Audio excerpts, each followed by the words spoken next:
এই যে আমি আমার বড়িগুলি সব পেকে পেকে যে নিচে পড়তেছে, কত বড়ি দেখাও তো, অনেক বড়ি পড়ছে নিচে।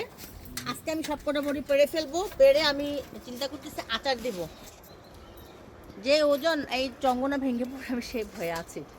সো এই বড়ইগুলি দিয়ে হচ্ছে আমরা এই টক মিষ্টি জাল আচার দিব। ছোটোবেলা আমাদের বাড়িতে দাউদকান্দি কদমতলি আমার বাড়ি, সেখানে ছিল হচ্ছে একটা বড়ই গাছ। আমার চাচার টিনের ঘরের উপরে অনেক বড়ই ছিল, অনেক, মানে ঝাঁকে ঝাঁকে বড়ই ধরতো আঙ্গুরের মতো করে। সো তখন আমরা বড় লবণ মরিচ দিয়ে খেতাম। এই যে আঙ্গুরের মতোই হয়েছে, কিন্তু এই যে কীভাবে পারতেছি, পেকে গেছে বড়গুলি, পেকে পেকে পড়ে যাচ্ছে। আর একটু উপরে উঠি। আর করমজা এবার অনেক হয়েছে, তো করমজাগুলো হয় কি একটা একটা করে পাকে, একটা একটা করে খাই আমি। আর আমার এই যে পাকতে পাকতে আবার ইয়ে আসছে, এখন দেখি যে সব গাছে বইলে আসছে আমার, মানে আম গাছে বইলে আসছে। কোন কোন গাছে আসছে রে?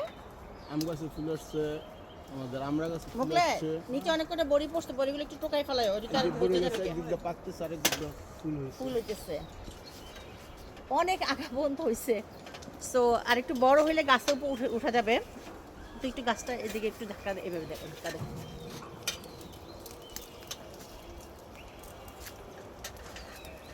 এই সবার আমাকে ফালাইস না। সবাইকে নিয়ে বড়ি খাবে। আল্লাহ হাফেজ।